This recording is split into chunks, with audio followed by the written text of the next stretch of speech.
گندے.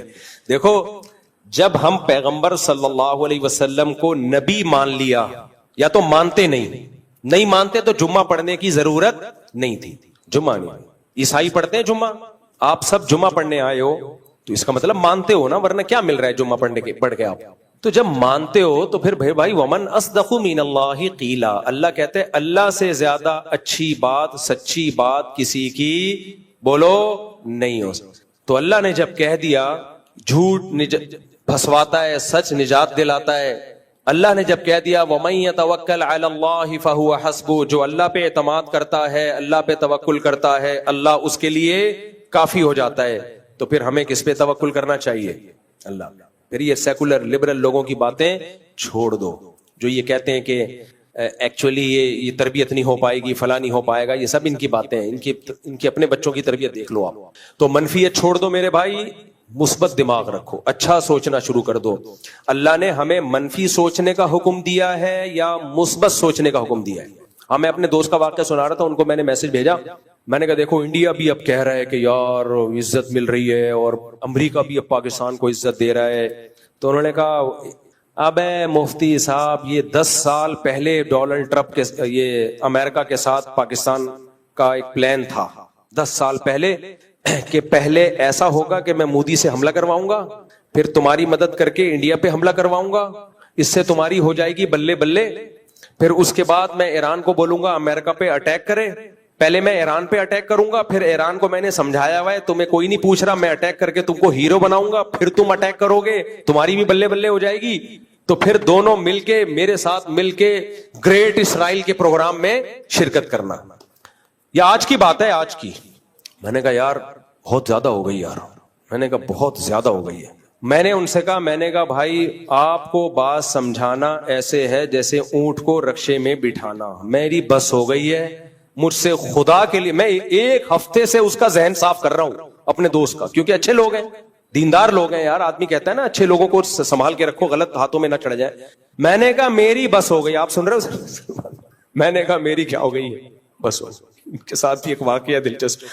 ہمارے ایک دوست ہیں, کوئی ٹینشن کا مریض نہ ہو تو بتائے. ہمارے ایک قریبی دوست ہیں, کوئی کہتا ہے نا میں بہت خوش زندگی گزار رہا ہوں, تو ایک دوست ہے میرے فرینڈ ہیں بہت پرانے, ان کو بھیج دوں گا. بھول جاؤ گے خوشی کسے کہتے ہیں, وہ ایسی باتیں کرتا ہے نا. تو وہ ہمارے جو فرینڈ ہے نا جن کو میں نے وہ اس کے علاوہ ہیں, 15-20 دن سے ذہن سازی کر رہا ہوں کہ مثبت سوچو. جب میں نے یہ کلپ بھیجا تو ان کا یہ رسپانس آیا, اصل میں 10 سال پہلے سے کیا تھی پلاننگ. میں نے کہا بھائی خدا کی قسم اونٹ کو رکشے میں بٹھانا آسان ہے, آپ کو بات سمجھانا ممکن. میں نے کہا آئندہ مجھ سے اس ٹاپک پہ بات نہ کریں, میری راتوں کی نیندیں اڑتی ہیں, میں ڈپریشن میں جاتا ہوں. کہتے ہیں کیا ہو گیا, اپنی رائے دینے میں تو کوئی حرج نہیں ہے نا مفتی صاحب, ظرف بڑا رکھیں, رائے ہے. میں نے کہا یار رائے ہے مانتا ہوں, لیکن رائے دینے کا بھی کوئی حد ہوتی ہے. میں نے کہا دیکھو ہم سہراب کوٹ جاتے ہیں قربانی کا جانور خریدنے, ایک بکرا ہمیں نظر آ رہا ہے جس کی ہڈیوں کا سوپ بنا کے پی سکتے ہیں ہم, بوڑھا سا بکرا 6 دانت کا, ہڈیاں نکلی ہوئی ہیں. ہم نے جا کے اس سے ریٹ پوچھے کہ یار کتنے کا دے رہا ہے, وہ کہے 80 لاکھ کا. پہلے ہم سمجھیں گے شاید 80,000 بول رہا ہے, 800 بول رہا ہے, کہہ رہے نہیں 80 لاکھ کا. غصہ آئے گا کہ نہیں آئے گا؟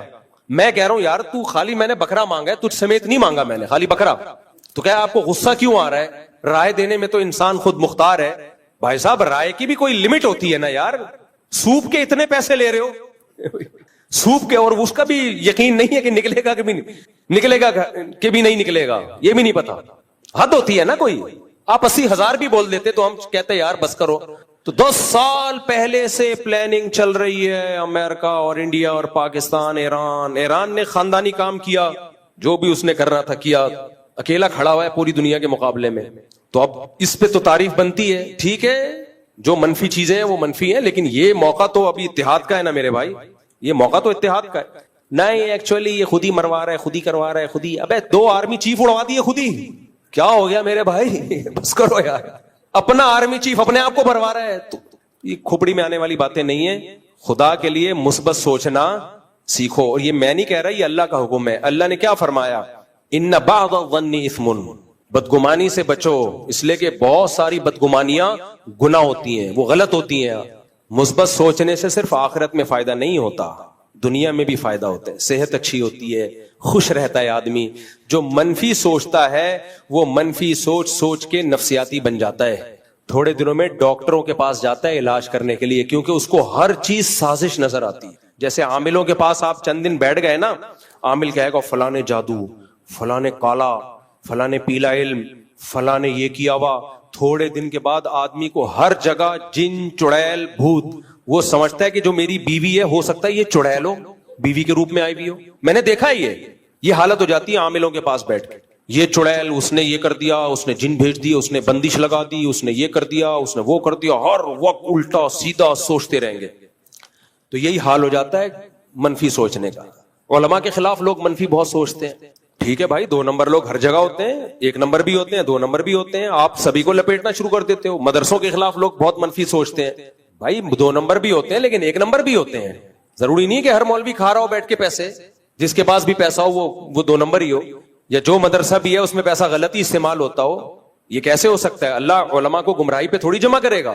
نہ عقیدت کی اندھی چادر اوڑھ کے بیٹھو, نہ کسی سے کلٹ کہتے ہیں نا انگلش میں اس کو, نہ کسی عشق میں مبتلا ہو بھائی, نہ کسی کے بغض میں مبتلا ہو. اعتدال کے ساتھ چیزوں کا تجزیہ کیا کرو, اچھے کو اچھا کہو, برے کو برا کہو. اور یاد رکھو سازش بھی ایک حد تک ہوتی ہے. دنیا میں کوئی ایسی سازش نہیں ہے جو اتنی اونچی پلاننگ کر کے بہت, اتنا اللہ نے انسان کو طاقتور نہیں بنایا ہے. یہ کورونا کے بارے میں لوگ کہتے تھے نا یہ جرثومہ پھینکا گیا ہے پوری دنیا کو برباد کرنے کے لیے. اللہ نے انسان کو ابھی اتنا طاقتور نہیں بنایا ہے کہ جب چاہے دنیا کو, نظام کو تباہ و برباد کر دے. ایسا نہیں ہوتا. اب آپ کہہ سکتے ہو ایٹم بم تو کر سکتا ہے, لیکن پھر اللہ نے ایٹمی طاقت کسی ایک کنٹری کو نہیں بنایا. اس کو روکنے کے لیے بہت سارے ملکوں کو ایٹم بم دے دیا اللہ نے تاکہ وہ نہ پھاڑ سکیں. تو فطرت خود انوالو ہوتی ہے, بہت سی چیزوں کو کنٹرول کر رہی ہوتی ہے. فطرت کسی ایک کو بہت زیادہ آگے جانے نہیں دیتی. نبی کی صحیح حدیث ہے, حق علی اللہ الا يرتفع شیء الا وضعه او كما قال صلی اللہ علیہ وسلم. اللہ کے ذمہ یہ لازم ہے کہ جب کوئی بہت اوپر جائے گا اللہ اس کو نیچے لائے گا. طاقت کا توازن اللہ بھی تقسیم کرتے ہیں تاکہ انسان زمین کا خدا نہ بن جائے. تو اس لیے مثبت سوچا کرو میرے بھائی. بیان تو میں نے کہاں سے شروع کیا تھا, کہیں اور کو ختم ہو رہا ہے. کوئی ایسی بات نہیں ہے, اگر اچھی بات سننے کو مل جائے تو کوئی ایسی بات نہیں ہے میرا خیال ہے. تو اللہ تعالیٰ سے دعا ہے اللہ ہمارے ملک کی بھی حفاظت کرے, اور اللہ ہمیں ہمارے ملکی حالات پر خوش ہونے کی توفیق عطا فرمائے. جس کی شادی ہو اللہ دولہا کو خوش ہونے کی توفیق عطا فرمائے. آخری بات کر کے بس بیان ختم کرتا ہوں. ہمارے ایک استاذ ہیں, انہوں نے ایک بات کی کہ پاکستانی قوم کی مثال ایسے ہو گئی ہے کہ جیسے کسی کی شادی ہو تو ایک لوگ مبارکباد دے رہے ہیں دولہا دلہن کو. ایک بندہ کہتا ہے میں حقیقت پسند ہوں, میں دھوکے میں نہیں آتا, میں مبارکباد نہیں دوں گا. کیوں نہیں دے رہا مبارکباد؟ بھائی ہو سکتا ہے ان میں طلاق ہو جائے, ہو سکتا ہے بیوی اتنی ڈپریشن دے کے یہ خودکشی کر لے. دیکھو فلاں رپورٹ ہے جنگ اخبار کی, وہ دیکھو فلاں شادی ہوئی تھی پہلی رات میں کھمبے سے لٹک گیا میاں. ہو سکتا ہے بیوی کھمبے سے لٹک جائے. دیکھو ایک دفعہ ونس اپون اے ٹائم وہ فلاں نے لکھا ہے اپنی کتاب میں, یو کے میں اسی طرح ایک شادی ہوئی تھی, دلہن لٹک گئی کھمبے سے. ہو سکتا ہے سب کی رپورٹیں پیش کر رہا ہے. لوگ بولیں گے کمبخت ابھی شادی ہوئی ہے, یہ امکانات ہیں, ابھی مبارکباد دے دے. سارے مبارکباد دے رہے ہیں. تو امکانات کی دنیا تو بہت وسیع ہے میرے بھائی. جب طلاق اللہ نہ کرے ہو گئی تو پھر رو لینا آ کے. تو ایسا ایٹیٹیوڈ پیش کر رہا ہے کہ نہیں بھی ہو تو ہو جائے گی. ہمارے ایک دوست کا نکاح تھا, انہوں نے اپنی سسرال کو بتایا کہ ہو سکتا ہے میں دوسری شادی کر لوں. رشتہ ٹوٹ گیا, میرے پاس آیا روتا ہوا. میں نے کہا تم نے پکی ڈھکی کرنی تھی؟ کہہ رہا نہیں کرنی تو نہیں تھی لیکن امکان تو ہے نا. میں نے کہا امکانات تو بہت زیادہ ہے. میں نے کہا امکان تو یہ بھی ہے کہ ہو سکتا ہے تم اس کو قتل کر دو. کیوں بھائی؟ ہو سکتا ہے وہ تمہیں قتل کی کوشش کرے اور تم پہلے سے اس کو جان بچانے کے لیے قتل کر دو. تو سسرال کو پوری رپورٹ پیش کرنی تھی. آپ نے یہ کہنا تھا دیکھو میری آپ کی بچی سے شادی ہو رہی ہے, اگر اس نے قتل کی کوشش کی نا تو میں مار دوں گا اس کو. ویسے تو نہیں ماروں گا لیکن اگر کوشش کی تو میں کیا کروں گا؟ مار دوں گا. وہ کہیں گے کب کوشش کر رہی ہے؟ تو آپ کہو میں نہیں کہہ رہا کوشش کر رہی, اگر اس نے میرے ماں باپ کو گالی دی میں رکھ کے چماٹ ماروں گا. بیٹا ہم نے اپنی بیٹی کی تربیت کی ہے, گالی نہیں دے گی. میں کب کہہ رہا ہوں انکل گالی دے گی؟ اگر کی, کیونکہ میں صاف گو آدمی ہوں, حقیقت پسند ہوں. ہوائی دنیا میں احمقوں کی جنت میں نہیں رہتا. ابھی ریٹرن میں لکھواؤں گا اور پولیو کے قطرے نہیں پلاؤں گا میں. یہ بھی ہوتا ہے. ایک شادی اس طرح ٹوٹی, وہ بندہ پہلے سے کہہ رہا ہے میں پولیو کے قطرے نہیں پلاؤں گا. وہ کہیں گے کمبخت بچہ تو پیدا ہونے دے, بھی شادی کہاں ہوئی ہے؟ یہ تو میں نے اپنی آنکھوں دیکھا واقعہ ہے. ایک بندے کو میں لے گیا تو وہ اس کی شادی نہیں ہو رہی تھی, تو وہ رشتے والوں نے اس کو بولا لڑکی والوں کے لڑکی سے ابا سے ملایا, ابا کو پہلے کہہ رہے ہیں میں دیکھیں پولیو کے قطرے نہیں پلاؤں گا. وہ کہہ رہے ہیں مفتی صاحب کیا لے کر آئے ہو آپ؟ کہ یار مجھے نہیں پتا تھا. وہ نہیں دی انہوں نے, پہلے ہاں ہونے دے, بچہ پیدا ہونے دے, اس کے بعد یہ باتیں ہیں یار. تو یہ ہے منفی. تو جو کام جو اچھا ہو رہا ہے اس پہ کیا کرنا ہے بھائی, خوشی منانی. باقی سائیڈ افیکٹ تو ہر اچھے کام کے تھوڑے بہت ہوتے ہیں, تو جب ہوں گے تو اس وقت رو لینا بیٹھ کے. اللہ ہم سب کو خوش رہنے کی توفیق عطا فرمائے, یہ بہت بڑی ٹینشن. جزاکم اللہ, سبحانک اللہ وبحمدک. آج جو میں نے بیان شروع کیا تھا نا کہ انسان کو اپنی اصلاح کی فکر ہونی چاہیے, یہ بیان میں نے یہاں سے شروع کیا تھا. تو اگلے ہفتے پھر جب دوبارہ بیان ہوگا جمعے کا تو انشاءاللہ پھر اس کو میں کنٹینیو کر لوں گا. تو اس میں یہ تھا کہ اپنی اصلاح کی فکر, دوسرے کی اگر اصلاح کرنی ہے تو وہ بھی اپنی نیت سے, کہ اگر میں تبلیغ نہیں کروں گا تو اللہ مجھ سے میرے بارے میں سوال کرے گا. تو دوسرے کو تبلیغ بھی اپنی نیت سے کرنا فرض ہے کہ بھائی میری ذمہ داری ہے, میں اپنے آپ کو بچانے کے لیے دوسرے کو تبلیغ کر رہا ہوں. اس پہ انشاءاللہ پھر ہم بیان کریں گے دوبارہ. میرا سوال یہ ہے کہ یہ جو پانی کے معاملات ہیں واٹر بورڈ کے, سمجھے, تو ایک تو یہ ہے کہ لائن مین سے لے کے آ رہی ہے آواز, لائن مین سے لے کے ایم ڈی تک جو بھی واٹر بورڈ سے وابستہ ہیں, جو اپنی ذمہ داری پوری نہیں کر رہے. جی, اب لائن مین وال نہیں کھول رہا, کہیں پانی دیکھیں ناانصافی یہ ہے کہ کہیں پانی روز آ رہا ہے, کہیں ایک دن بیچ کر کے آ رہا ہے, اور کہیں 4 دن بعد آ رہا ہے. یہاں 25 دن بعد پانی آیا ہے. اب وہ میں نے دیکھا ایک ویڈیو آئی ہے, جو نہر ہے, جو ڈیم کہا جاتا ہے, اس ڈیم سے جو پانی آ رہا ہے ہم لوگوں کے پینے کے لیے, کراچی والوں کے لیے یا خاص طور پر نارتھ کراچی والوں کے لیے, وہ اس کے اندر ہزاروں لوگ نہا رہے ہیں. اور اس کے اندر جو ہے نا, جب نہاتے ہوئے انسان پیشاب بھی کر سکتا ہے, تھوکتا تو ہے ہی لیکن پیشاب بھی کر سکتا ہے. تو آیا اس پانی کی کیا حیثیت ہے کہ ایک تو پانی بہتا ہوا وہ ہوتا ہے پاک, جو دریاؤں سے بہتا ہوا آ رہا ہے اور آگے تک بہتا ہوا جا رہا ہے. یہ پانی ڈیم سے آ کے ہماری لائنوں میں آ کے ہمارے گھروں میں آ رہا ہے. تو آیا اس پانی کی کیا حیثیت ہے؟ اور جو لوگ اس کے ذمہ دار ہیں کہ وہ ان کو نہانے والوں کو روکیں, اور جو لوگ جو ذمہ دار ہیں وہ کام یہ نہیں کر رہے, تو کیا ان کی روزیاں حرام نہیں ہیں؟ اور پھر وہاں واٹر ٹینکر پانی کے بھرے جا رہے ہیں رشوتیں دے کے, تو وہ ان کی روزی حرام نہیں ہے جو واٹر ٹینکر وہاں سے بھر کے پانی بیچ رہے ہیں؟ یہاں سے تو بھر ہی رہے ہیں سقی سے, یہاں کے معاملات ہو رہے ہیں, لیکن وہاں واٹر ٹینکر لائن سے لگے ہوئے ہیں اور وہ واٹر ٹینکر بھر رہے ہیں پانی اور وہ بیچ رہے ہیں. تو ان کی روزی کا کیا حال ہوگا؟ اور یہ جو ذمہ دار ہیں جو ان کو نہانے والوں کو روکیں اور جو نہیں روک رہا ہے, ان کی روزیاں حرام نہیں ہے, اپنے بچوں کو حرام نہیں کھلا رہا وہ. دیکھو بھائی مسئلہ یہ ہے کہ پاکستان میں کراچی میں جہاں سے پانی آتا ہے نا, یہ 2 جھیلوں سے آتا ہے. تو ہب ڈیم سے آتا ہے یا ادھر سے کینچر جھیل ہے, پتہ نہیں کیا نام ہے اس کا, وہاں سے پانی آتا ہے. ان کا کہنا یہ ہے کہ اس پانی میں انسان روزانہ نہاتے ہیں, تھوکتے بھی ہیں اور بھی رپورٹیں پیش کرتے ہیں, وہ پیشاب بھی کرتے ہوں گے. یہ تو خالی انسانوں کا کہہ رہے ہیں, ہم نے کتے نہاتے ہوئے دیکھے ہیں. کتے, بھینسیں, گائیں, جس کو موقع ملتا ہے پانی میں اتر کے انجوائے کرتا ہے وہ. پھر وہ پانی آتا ہے ہمارے نلکوں میں, ہم پیتے ہیں اس پانی کو. ٹھیک ہے, ایز اٹ از نہیں آتا, گورنمنٹ اس کو فلٹر کرتی ہے, لیکن اتنی بات تو ہے نا کہ آپ جو پانی لوگوں کے پیٹ میں جائے گا, جس پانی سے لوگ نہا رہے ہیں, برتن دھو رہے ہیں, اس میں گورنمنٹ کو اتنی نگرانی تو کرنی چاہیے کہ کم از کم کتے تو نہ نہائیں اس کے اندر. تو ہم نے معلومات کی تو پتا چلا کہ اس پانی میں پبلک کو نہانے کی پرمیشن نہیں ہے, اللیگل ہے اس پانی میں نہانا. تو اگر یہ اللیگل ہے تو جو اس کی حفاظت پہ مامور لوگ ہیں وہ اپنی ڈیوٹی پوری نہیں کر رہے, تو یقیناً ان کی آمدن حرام ہوگی. گورنمنٹ کی طرف سے ان کو جو تنخواہ مل رہی ہے وہ حرام ہوگی, کیونکہ وہ اپنی ذمہ داری پوری نہیں کر رہے. تو گورنمنٹ کو چاہیے اس پہ نوٹس لے, جو پانی پینے کا آ رہا ہے اس میں لوگوں کو نہانے سے منع کرے. ویسے نہائیں, جن کھیتوں سے پانی سے کھیتوں کو سیراب کیا جاتا ہے اس میں نہائیں, بھینسوں کو بھی نہلائیں, اس میں خود بھی نہائیں. نہانے سے کوئی منع نہیں کر رہا, لیکن یہ جو کراچی میں 2 بڑی نہریں آ رہی ہیں پانی کے لیے, اس میں پبلک کے نہانے پر پابندی ہونی چاہیے, کیونکہ صرف نہائیں گے نہیں, بچے تو پیشاب بھی کریں گے اس کے اندر. تو گورنمنٹ کہتی ہے ہم فلٹر کرتے ہیں. ٹھیک ہے آپ فلٹر کرتے ہیں, لیکن کوئی انسانیت بھی کوئی چیز ہوتی ہے نا. یہ تھوڑی کہ پیشاب کر دو پانی میں, فلٹر کر کے پلا دو کسی کو بھی.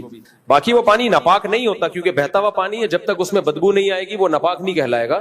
لیکن صحت کے لیے بہرحال انتہائی نقصان دہ. اور آپ کی یہ بات بالکل درست ہے کہ گورنمنٹ کو بھی نوٹس لینا چاہیے, اور جن لوگوں کو وہاں گورنمنٹ نے متعین کیا ہوا ہے پانی کی حفاظت پر, وہ ذمہ داری پوری نہیں کر رہے, تو ان کی آمدن بھی حرام ہے اور ناجائز ہے. تو یہ بات بالکل معقول ہے آپ کی. دیکھو واٹر ٹینکر جو بھر رہے ہیں نا, یہ بات ہم نے اپر لیول پہ پہنچائی ہے کہ اس کام کو واٹر مافیا کو روکا جائے. واٹر ٹینکر ڈائریکٹ لائنوں سے پانی لیتے ہیں, پھر ایک ٹینکر مافیا ہے, یہ پانی لیتے ہیں پھر وہ ڈسٹریبیوٹ کرتے ہیں.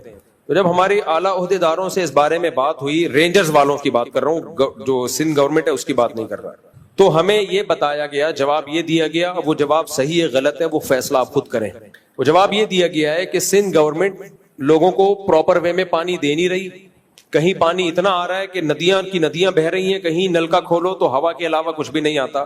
تو ہم اگر یہ ٹینکر مافیا کو بھی روک لیں گے تو اس سے یہ نہیں ہوگا کہ پانی پہنچنا شروع ہو جائے گا، بلکہ جن کے گھروں میں ٹینکر کے ذریعے پانی آ رہا ہے نا، وہ تو یہ آپشن بھی ان کے پاس سے ختم ہو جائے گا، وہ اس سے بھی جائیں گے، قحط پڑ جائے گا بالکل۔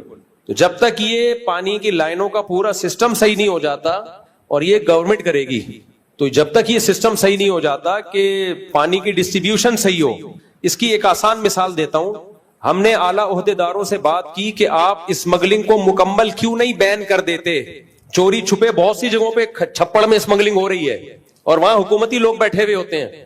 تو ان کا جواب یہ تھا کہ کچھ علاقے ایسے ہیں جہاں ہم نے اسمگلنگ پہ زیادہ خود ہی کنٹرول نہیں کر رہے، کیونکہ گورنمنٹ وہاں خود سے تو لوگوں کو کچھ دے نہیں سکتی اور اسمگلنگ کو لیگل بھی نہیں کر سکتی، لیگل کرے گی تو دبا کے شروع ہو جائے گی۔ تو انلیگل کیا ہوا ہے لیکن جانے دیا ہوا ہے کہ تھوڑا بہت ہمیں بھی کھلاؤ خود بھی کھاؤ، کیونکہ اگر بالکل روک لیا جائے گا تو وہ آٹے ڈال کے بھی نہیں رہیں گے، وہ لوگ مر جائیں گے قحط سے۔ تو جب تک گورنمنٹ کا کہنا ہے کہ ہمارے پاس کوئی آلٹرنیٹ نہیں ہے تو ہم کیا کریں؟ اب یہ گورنمنٹ صحیح کہہ رہی ہے غلط کہہ رہی ہے، میں اس کا ذمہ دار نہیں ہوں، لیکن یہ کہا ہے۔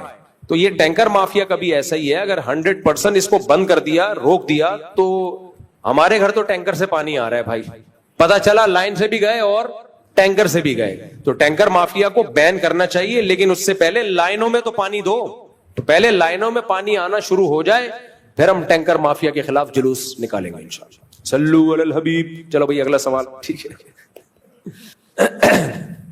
السلام علیکم۔ وعلیکم السلام۔ مفتی صاحب، سب سے پہلے تو میں آپ کو بتاؤں کہ میں بہت عرصے سے آپ کو سنتا ہوا آ رہا ہوں، اور میں بیسکلی جو ہے اسکول کا پرنسپل بھی ہوں، ماشاء اور اللہ۔ پرائیویٹ اسکول بھی ہے۔ تو میرا سوال تھوڑا سا ڈفرینٹ ہے، اور اگر میں اردو میں بولوں گا تو یقیناً کیونکہ یہ میڈیا وغیرہ میں بہت زیادہ ہوتی ہے تو شاید میری پکڑ بھی ہو سکتی ہے۔ آپ اردو میں بول لیں۔ Sir, actually, when you will turn around the whole Karachi, so that time you can see there's lots of school who are totally illiterate people are running. But board is announced that whenever you will give me little bit bribe and little bit things, so that time we will pass out to you. 9-10 student 9-10 کے بچے آپ دیکھ لیں یا کوئی بھی آپ اس type کی چیز دیکھ لیں، 120 گز کی جگہ جو ہے، 120 گز کی جگہ اس کے اوپر EDO education district officer school کو رجسٹرڈ نہیں کرتے ہیں، لیکن you can find out the whole Karachi, here lots of schools are available in this city جو میٹرک تک اسکول چلا رہے ہیں اور 120 گز سے بھی چھوٹے ہیں اور رجسٹرڈ اسکول ہیں، ٹھیک ہے، اور بورڈ سے ریکگنائز بھی ہیں اور EDO آفس سے رجسٹرڈ بھی ہیں۔ اور بورڈ آفس میں یہ تھوڑا سا لفظ میں انگلش میں بولوں گا کہ بورڈ یوز ٹو سے دیٹ سر، کیونکہ یہ وائرل ہو جاتی ہے اکثر ویڈیو نا، تو اس وجہ سے تھوڑا سا ڈر بھی لگتا ہے کہیں ایسا نہ ہو کہ میرے پاس ہی کوئی آ جائے۔ اصل میں تھوڑا شارٹ سوال پوچھے نا، یہ جو آپ نے پوچھا اردو میں بھی پوچھ لیں گے کچھ نہیں ہوگا، یہ انگلش میں بھی وہی اعتراض ہے جو اردو میں۔ سوال صرف سر یہ اتنا ویلڈ پوائنٹ ہے، اسکولوں کا آپ حال دیکھو، آپ یہ بات کر رہے ہو کہ 120 گز سے کم پہ اسکول بنے ہوئے ہیں جو انلیگل ہے، میں ایسے اسکول جانتا ہوں اسکول ہی نہیں ہے، پرنسپل کی تنخواہ بھی جا رہی ہے، ڈیسک کے پیسے بھی آ رہے ہیں، وائٹ بورڈ کے پیسے بھی آ رہے ہیں، اور گدھے بیٹھے ہوئے ہیں وہاں پہ، گدھے گھوڑے بندھے ہوئے ہیں۔ تو اس لیے حکومت زندہ باد، ایسا ہی تھوڑی ہم نے دیکھیں ترقی کے لیے کچھ تو کرنا ہے نا سر۔ 9-10 میں تو یہ ترقی ہے، ہم نے ان چیزوں میں ترقی کی ہے سر۔ 9-10 میں اگر جو ہے بچے کو A1 گریڈ چاہیے یا ٹاپ، وہ پیسے سے مل جاتا ہے۔ دیکھیں جب جان محفوظ نہیں ہے تو آگے تعلیم تو بات کی چیز ہے نا یار۔ کراچی تو آپ کو پتا ہے رپورٹ یہ ہے کہ کراچی اس وقت پوری دنیا کے بدترین 4 شہروں میں آ گیا ہے، 4تھے نمبر پر ہے رہنے کے لحاظ سے۔ دنیا کے بدترین شہروں میں کون سے نمبر پر ہے؟ 4تھے نمبر پر۔ کراچی کو کراچی کے بجائے کچرا کنڈی کہا کرو۔ دنیا کی سب سے بڑی کچرا کنڈی کہاں ہے؟ کراچی۔ سب سے بڑی دنیا کی دا بگیسٹ کچرا کنڈی آف دی ورلڈ، انگلش میں بول رہا ہوں تبھی اردو میں نہیں بول رہا میں۔ The